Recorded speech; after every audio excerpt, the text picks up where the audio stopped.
जय मां पीताम्बरम। आज हम लोग उन बातों पर चर्चा करते हैं जो माँ ने हम लोगों की समस्याओं को देखते हुए हम लोगों को प्रदान किए। जैसा कि मैं पहले भी बता चुका हूँ, 2 छड़ी दी गई थी। उसमें एक छड़ी नीम की है, बहुत ही चमत्कारिक है।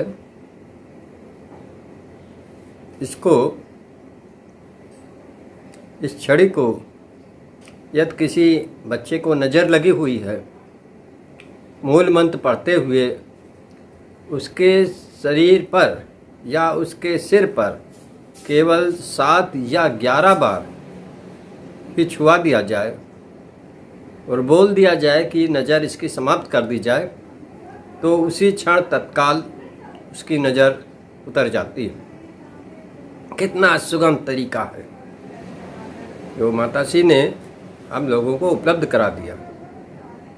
दूसरा, यदि कहीं दुकान बंद है, बिक्री नहीं हो रही है, कस्टमर नहीं आ रहे हैं, तो इसी नीम की छड़ी के द्वारा आप उस दुकान का बंधन खोल सकते हैं।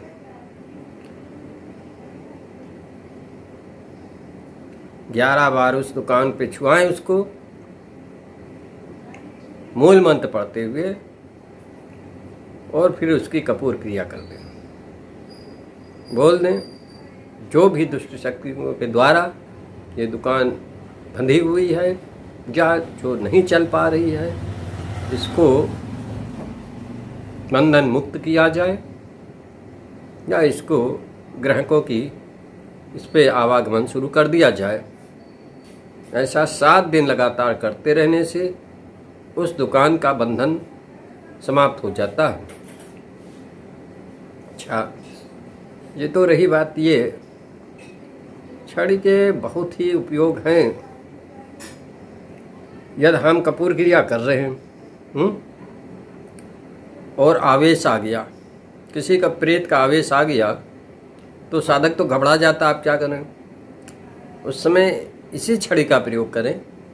आप हवा में मूल मंत्र पढ़ते हुए, मानसिक मूल मंत्र पढ़ते हुए हवा में मारेंगे। जितनी बार हवा में सोटा चलेगा, उतनी ही बार उस आवेशित व्यक्ति को चोट लगेगी और वो चिल्लाने लगेगा।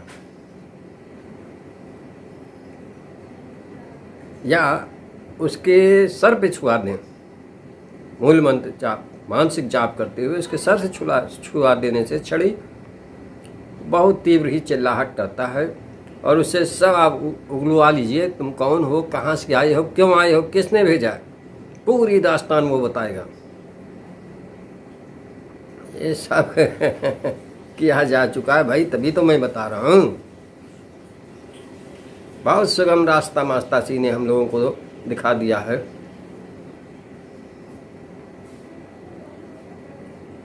जिस चीज़ में लोगों के हजारों रुपए समाप्त हो जाते हैं, खर्च हो जाते हैं, वो आप केवल थोड़े से पैसे में सही कर दोगे।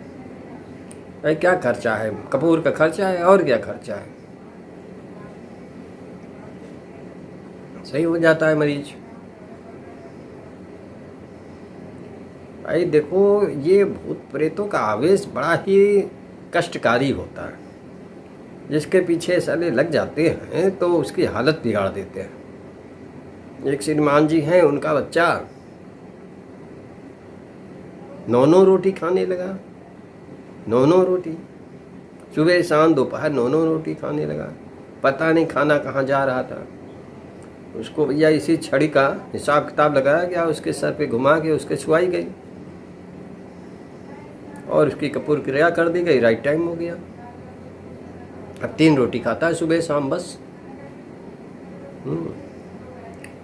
हर समय पड़ा सोया ही करता था, अब राइट टाइम है। तो माताश्री भैया बहुत ही दयालु हैं, अपने भक्तों पे लोगों ने गलत फहमियाँ समाज में फैला रखी हैं, भ्रांतियाँ, कि ये परिवार का नाश करने वाली हैं, शत्रुनाशक हैं, शत्रु विनाशक हैं, इनकी पूजा नहीं करनी चाहिए।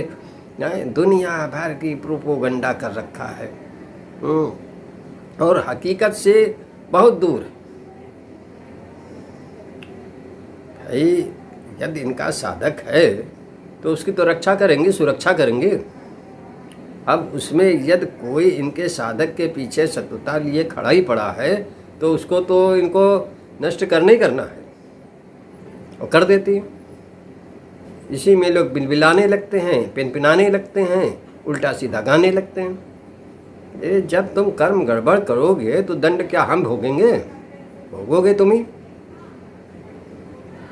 इसलिए देखो भाई, अपने ये मस्तिष्क से निकाल दो कि ये जो है केवल शत्रुनाशक हैं। ये माता बगलामुखी बहुत ही दयालु हैं, बहुत ही कृपालु हैं अपने भक्तों के प्रति। ये मैं आपसे बार बार बता रहा हूँ, क्योंकि हमने इनको बहुत ही निकट से देखा है। बुलाने की आवश्यकता नहीं पड़ती। यदि कहीं मुसीबत में आ गए उस समय कोई काम नहीं देता है।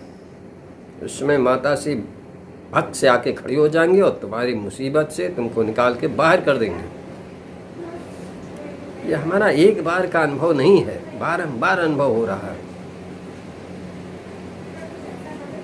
इसीलिए तो मैं डंके की चोट पे कहता हूँ कि माता श्री बहुत ही कृपालु हैं, बहुत ही दयालु हैं अपने भक्तों के प्रति। तो भाई थोड़ा परिश्रम कर लो, सब कुछ उपलब्ध हो जाएगा। देखो क्या बोलते हैं, छड़ी बनाने की थोड़ी विधि भी है और तेज कर सकते हो उसकी कार्रवाई। तो पहले नीम के पेड़ के नीचे आप पहुंच जाएं सोमवार को और उससे बोल दें कि कल मैं आपकी एक छड़ी ले जाना चाहता हूं, कल मैं पुनः आऊँगा। और मंगलवार की सुबह आप माता श्री से प्रार्थना करें, हे माँ पीताम्बरा, मैं आपकी छड़ी बनाना चाहता हूँ, मुझको अनुमति प्रदान करने की कृपा करें। माता श्री से परमिशन ले लो और फिर भैया वहाँ जाओ नीम के पेड़ के पास और एक अपने अंगूठे की मोटाई के बराबर एक टहनी तोड़ लो, घर ले आओ। घर लाके उसको चाकू से छील दो।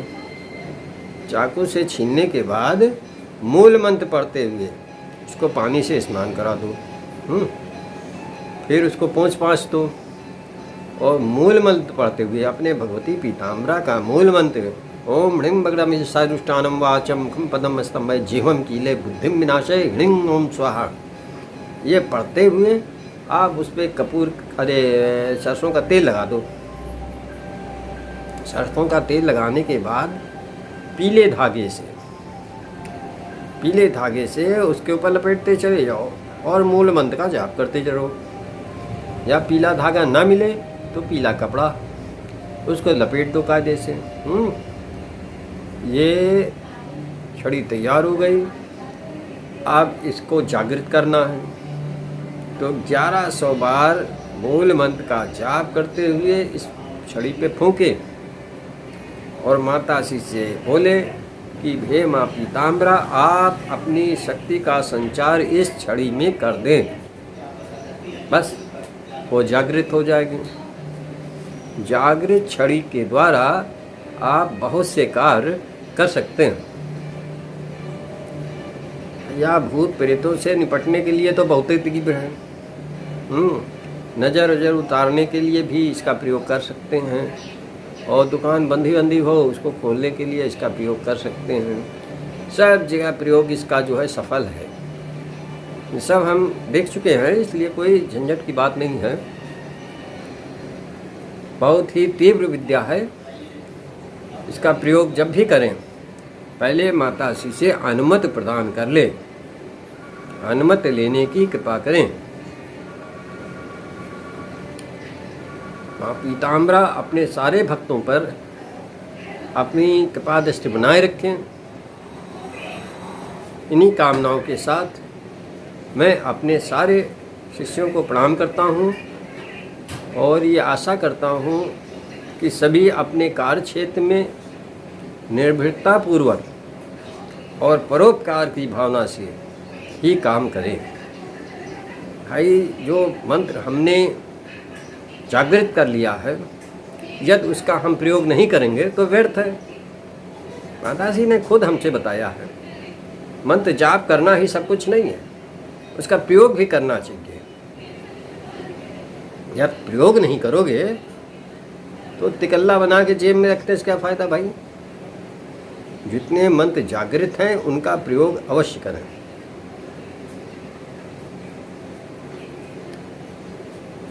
जैसे दिन पर दिन आपको उन्नत करनी है, उसी तरह दिन पर दिन आपको तंत्र क्षेत्र में सफलता प्राप्त करनी है। उसके लिए जब तक प्रयोग नहीं करोगे तब तक कैसे जानोगे कि हम सफल होंगे। आपकी अथर्वा का रंग तो यही सब मंत्र ही कर देंगे चेंज। अथर्वा का रंग यही मंत्र चेंज कर देंगे, जिसमें मूल मंत्र प्रमुखता से चेंज कर देता है। इसीलिए मैं 36 लाख बारंबार कहता हूँ कि शीघ्र शीघ्र पूरा करें। जो यौगिक क्रिया के द्वारा ही संभव है वो तो आप करें ही करें। उसके साथ साथ तंत्र में और भी चीज़ें हैं जिनका प्रयोग आप आसानी से करें। इन्हीं सब कामनाओं के साथ मैं अपने सारे शिष्यों को प्रणाम करता हूँ। जय मां पीताम्बरा।